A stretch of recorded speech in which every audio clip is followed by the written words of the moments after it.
الحمدللہ رب العالمین والصلاة والسلام علی سید الانبیاء والمرسلین وعلی آلہ وصحبہ اجمعین اما بعد بسم اللہ الرحمن الرحیم۔ آج ہم اللہ تعالیٰ کے فضل و کرم سے کریمہ صادی کا 11واں سبق پڑھیں گے۔ پہلے عبارت پڑھ لیتے ہیں۔ در امتناع از صحبت جاہلاں دلاگر خرد مندی و ہوشیار مکن صحبت جاہلاں اختیار ز جاہل گری زندہ چو تیر باش نیام خطا چون شکر شیر باش ترا اژدہا گر بود یار غار ازاں بے کہ جاہل بود غم گسار اگر خصم جانے تو عاقل بود بے از دوست داری کہ جاہل بود۔ آج یہی 4 اشعار پڑھیں گے۔ در امتناع از صحبت جاہلاں، در کا معنی کئی بار پڑھ چکے ہیں ہر فصل میں امتناع رکنا، از معنی سے صحبت سنگت مجلس، جاہلاں جاہلوں کی صحبت اور سنگت ہے نا، اس کے حوالے سے گفتگو ہے تو ترجمہ ہوگا جاہلوں کی مجلس سے رکنے کے بیان میں، یا جاہلوں کی سنگت سے رکنے کے بیان میں، یا جاہلوں کی صحبت سے رکنے کے بیان میں۔ دلا آئے دل، گر اگر، خرد مند عقل مند کو کہتے ہیں۔ یا ضمیر جو ہے نا یہ واحد مخاطب کی ہے، تو یہاں پہ آئے دل اگر تو عقل مند و ہوشیار اور ہوشیار ہے، آئے دل اگر تو عقل مند اور ہوشیار ہے، مکن صحبت جاہلاں اختیار، مکن نہ کر صحبت سنگت جاہلاں اختیار، جاہلوں کی سنگت اختیار پسند کرنا، جاہلوں کی صحبت پسند نہ کر۔ آئے دل اگر تو عقل مند اور ہوشیار ہے تو جاہلوں کی صحبت پسند نہ کر۔ زے جاہل گری زندہ چو تیر باش، زے کا معنی ہے از سے نکلا ہے تو معنی سے ہوگا، جاہل جاہل گری زندہ، اس کا مطلب ہوتا ہے بھاگنے والا، بھاگنے والا، چوں جیسے کی طرح دونوں معنوں میں استعمال ہوگا۔ تیر تیری ہے، باش تو ہو جا، تو ترجمہ ہوگا جاہل سے بھاگنے والا تیر کی طرح ہو جا، جاہل سے بھاگنے والا تیر کی طرح تو ہو جا، یعنی جاہل سے اس طرح بھاگ جس طرح کمان سے تیر نکلتا ہے نا، تیزی کے ساتھ دور چلا جاتا ہے۔ اگر تجھے بھی کبھی نادانی میں یا بے علمی کی سبب کسی جاہل کی صحبت مل جائے تو فوراً پتہ چلنے پر فوراً دور ہو جا، جاہل سے اس طرح دور ہو جس طرح تیر کمان سے نکلتا ہے۔ نیا میختہ چون شکر شیر باش، نیا میختہ، میختن کا مطلب ہوتا ہے نا ملنا، تو یہاں پہ نیا میختہ نہ ملنا، یعنی نہ ملا ہوا، مفہوم یہ ہے کہ نہ ملا ہوا بن، چون جیسے شکر و شیر، شکر چینی مٹھاس، اس حوالے سے گفتگو بولا جاتا ہے، شیر دودھ کو کہتے ہیں، باش کا مطلب تو ہو جا، یعنی کہ تو دودھ میں مٹھاس کی طرح نہ ہو جا، یا تو دودھ میں شکر کی طرح نہ ہو جا، یعنی اس جاہلوں کے ساتھ اس طرح نہ ہو جا جس طرح دودھ میں چینی ڈالی جائے، شکر ڈالی جائے تو شکر کا نام و نشان نہیں ہوتا، وہی دودھ ہی نظر آتا ہے، البتہ مٹھاس الگ ہوتی ہے۔ تو جب تو جاہلوں کی صحبت اختیار کرے گا تو تجھ پہ بھی جاہلوں کا رنگ چڑھ جائے گا، پھر تیری وہ علم والی جو صلاحیت ہے نا اس کے مفقود ہونے کے چانس ہیں۔ اچھا، جاہل سے بھاگنے والا تیر کی طرح ہو جا، اور اس کے ساتھ نہ ملا ہوا ہو دودھ میں شکر کی طرح۔ اب ترا اژدہا گر بود یار غار، ترا تیرا، اژدہا سانپ کو کہتے ہیں، گر اگر بود ہو، یار غار، یار کا معنی دوست، غار کا مطلب غار، دوست، غار کا دوست، لیکن یہاں پہ مراد ہے گہرا دوست. جیسے یہ لفظ ہر شخص جانتا ہے، یار غار کا جب لفظ آئے تو فوراً ذہن تاجدار صداقت خلیفہ اول امیر المؤمنین حضرت سیدنا صدیق اکبر رضی اللہ تعالیٰ عنہ آپ کی طرف متوجہ ہو جاتا ہے. آپ چونکہ غار ثور کے اندر نبی پاک علیہ الصلوۃ والتسلیم کی خدمت کمال درجے کی کرتے رہے، خدمت کی صحبت جو ہے نا، خدمت کی سعادت حاصل کرتے رہے، اور آج کائنات انہیں اسلامی عقیدت پیش کرتی ہے. خیر، تیرا اگر سانپ ہو گہرا دوست، تیرا سانپ ہو اگر گہرا دوست، از آن اصل میں تھا، از آن اس سے بہ، یہ بہتر سے نکلا ہے، بہ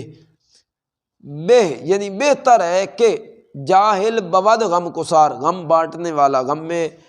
شریک ہونے والا. اس سے بہتر ہے کہ جاہل ہو تیرا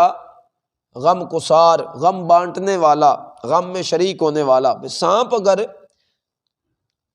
تیرا گہرا دوست بن جائے نا تو اس کی دوستی بہتر ہے، اس کی دوستی بہتر ہے جاہل کی دوستی سے. چونکہ سانپ کی دوستی جو ہے یہ ملے گی، اگر وہ ڈسے گا بھی تو اللہ معاف کرے زیادہ سے زیادہ جان جائے گی. لیکن جب جاہل ہوگا اور جاہل کوئی ایسی گفتگو کرے جو کفر یا کلمات پہ مبنی ہو اور تو اس کی تصدیق کر دے تو اللہ معاف کرے پھر تو بھی دائرہ اسلام سے چلا جائے گا. تو سانپ ڈسے تو جان جاتی ہے، اور اگر جاہل یا بد مذہب بد عقیدہ لوگ یہ ڈس لیں تو پھر ایمان چلا جاتا ہے. تو ایمان اور جان کی جب قیمت کا اندازہ لگایا جائے تو ایمان کے بدلے جان کی کوئی قیمت نہیں. تو اس لیے جان سانپ کی وجہ سے چلی جائے تو یہ اچھی ہے، بجائے اس کے کہ تو اپنے دوستوں کی، جاہل دوستوں کی وجہ سے اپنا ایمان ضائع کر بیٹھے. تو یہاں پہ درس دیا جا رہا ہے کہ جاہل، یا یہ بھی اس کے اندر معنی ذہن میں رکھ لیں کہ بد عقیدہ، ان کی صحبت سے بچا جائے. تیرا سانپ دوست ہو، گہرا دوست ہو اگر، اس سے بہتر ہے کہ تیرا جاہل ہو غم گسار، غم میں شریک ہونے والا. اگر خصم جان، خصم دشمن کو کہتے ہیں، جان کا دشمن، تو عاقل بود، اگر تیری جان کا دشمن ہو عقل مند، بے از دوست داری کے جاہل بود، بہتر ہے از من سے دوست دار، یہ دوست رکھنے والا، یا ضمیر پھر واحد مخاطب کی آگے کہ مطلب تیرا دوست رکھنے والا کہ جاہل بود، جاہل ہو، یعنی تیری جان کا دشمن اگر عقل مند ہو، اس سے بہتر ہے کہ تیرا دوست رکھنے والا جاہل ہو. یعنی اگر کوئی دشمن ہے نا لیکن وہ عقل مند ہے تو وہ بہتر ہے بجائے اس کے کہ تیرا کوئی جاہل دوست ہو. تو اس میں بھی وہی ایک قسم کی بات سمجھ آتی ہے کہ وہاں پہ اگر تیرا کوئی جان کا دشمن ہے تو تیری جان چلی جائے گی، جان ہی جائے گی. لیکن اگر تیرا کوئی جاہل دوست بن گیا ہے تو اس سے ایمان جانے کے خدشات ہیں، اور یہ آج کے دور میں دیکھا بھی جا رہا ہے وقتاً فوقتاً، اللہ محفوظ رکھے. تو یہ آج ہم نے 4 اشعار پہ اینڈ کیا. تو یہ بات ایک قسم کی یاد رکھیں کہ بد عقیدہ اور جاہل جو ہے نا اس سے بچیں. چلو ایک اور شعر پڑھ دیتے. چون جاہل کسے در جہاں خوار نیست، کہ ناداں تر از جاہلی کار نیست. کہتے ہیں چون جیسے جاہل، چون کا جیسے یا کی طرح بھی جس طرح عرض کیا کہ معنی ہو سکتا ہے جاہل کی طرح، کسے کوئی آدمی، جاہل کی طرح کوئی در جہاں جہان میں خوار نیست، خوار ذلیل نیست نہیں ہوتا. جاہل کی طرح جہان میں کوئی ذلیل نہیں ہوتا. کہ ناداں تر از جاہلی کار نیست، ناداں تر مطلب کہ زیادہ بے وقوف، بڑا بے وقوف، از سے جاہلی کار یعنی جہالت کے کام کرنے والا نیست نہیں ہے. یعنی جاہل کی طرح جہان میں کوئی ذلیل نہیں ہوتا، اور جہالت کے کام کرنے والے سے زیادہ کوئی بے وقوف نہیں. یعنی جہالت کے کام کرنے والے سے زیادہ کوئی بے وقوف نہیں. تو اب یہ ہے کہ کائنات میں جاہل ذلیل ہوتا ہے، بلکہ یہاں تک علی بن سلطان قاری رحمۃ اللہ تعالی علیہ انہوں نے اپنے رسائل میں لکھا کہ سب سے بڑی نافرمانی وہ جہالت ہے، علم نہ سیکھنا۔ تو آج یہ ٹرینڈ ہے، اللہ معاف کرے، کہ عصری علوم کی طرف تو صبح و شام توجہ دی جاتی ہے، جو چند دنوں کا ایک ظاہری طور پہ کہا جاتا ہے کہ برائٹنس ہے، مطلب کہ مستقبل ہے اور روشن مستقبل ہے، لیکن ایسا نہیں ہے، جو ہرگز مطلب کہ یہ